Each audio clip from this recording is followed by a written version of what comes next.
अल्हम्दुलिल्लाहि रब्बिल आलमीन वस्सलातु वस्सलामु अला सय्यिदिल अंबिया'i वल मुरसलीन अम्मा बाद अऊज़ु बिल्लाहि मिनश शैतानिर रजीम बिस्मिल्लाहिर रहमानिर रहीम। अस्सलामु अलैकुम नाज़रीन, मेरा नाम बिनते हवा है और आप मेरा चैनल बिनते हवा और इस्लाम देख रहे हैं। आज हमारा ये सवाल है कि क्या औरत पे भी कुर्बानी वाजिब है?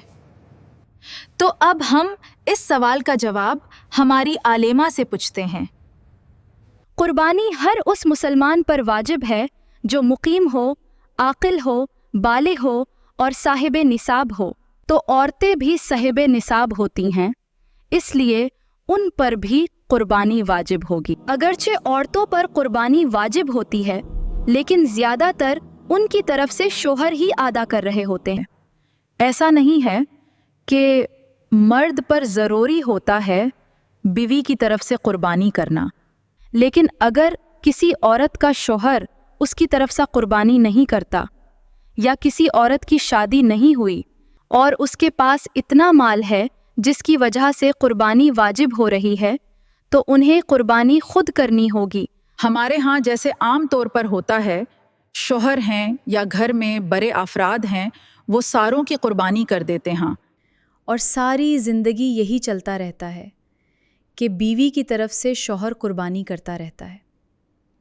कुछ औरतें ज़बरदस्ती अपनी कुर्बानी और ज़कात शौहर से अदा करवा रही होती हैं, जबकि उनका पास ख़ुद पैसे होते हैं। और बाज़ औरतें तो शौहर को धमकियां दे रही होती हैं कि आप गुनाहगार होंगे।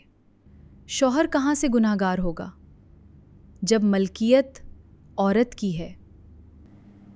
तो फिर कुर्बानी और ये मामलात औरत को ख़ुद देखने होंगे। इसके लिए फिर आप अपना जो भी पैसा है उसकी सेविंग करके अपनी कुर्बानी और ज़कात के मामलात देखें। अगर शौहर दे देता है, और देना चाहिए, हम इनकार नहीं कर रहे हैं, बीवी के पास जो ज़ेवर वग़ैरह हैं आगे जाकर शौहर या बच्चों ही के काम आने हैं। लेकिन अगर ये स्टेज आ जाती है कि शौहर कहता है मेरे पास नहीं है, मैं कोई कर्ज़ मांगूं, क्या करूं? तो फिर बीवी को अपनी कुर्बानी और ज़कात का ख़याल रखना है। अगर कैश नहीं है तो चाहे अपना ज़ेवर बेचकर कुर्बानी करें। अगर ज़ेवर भी नहीं बेचना चाह रहे हैं तो फिर किसी से कर्ज़ लेकर अपनी कुर्बानी अदा कर लें। ये बात उन लोगों के लिए है जिनका निसाब पूरा होता है। और निसाब में ये देखा जाता है कि अगर कुछ सोना है और कुछ चांदी है, अगर सोना 7.5 तोला हो तो कुर्बानी लाजिम है, चांदी 52 तोले हों तो कुर्बानी तब भी लाजिम है। लेकिन अगर कुछ सोना हो, कुछ चांदी हो, दोनों को मिलाया जाए, या सोने के साथ कुछ कैश हो, या सोने के साथ हज्जत से ज़्यादा कोई भी सामान हो, तो इस हवाले से वो गिना शुमार होता है। और ऐसी खातून भी घनी शुमार होगी जिस पर कुर्बानी लाजिम हो जाएगी। जब ये निसाब कुर्बानी के दिनों में मौजूद हों तो उन्हें अपनी कुर्बानी का एहतमाम करना ज़रूरी होता है। जी नाज़रीन, आज आपने औरत पर कुर्बानी वाजिब होने वाले मसले के बारे में सुना।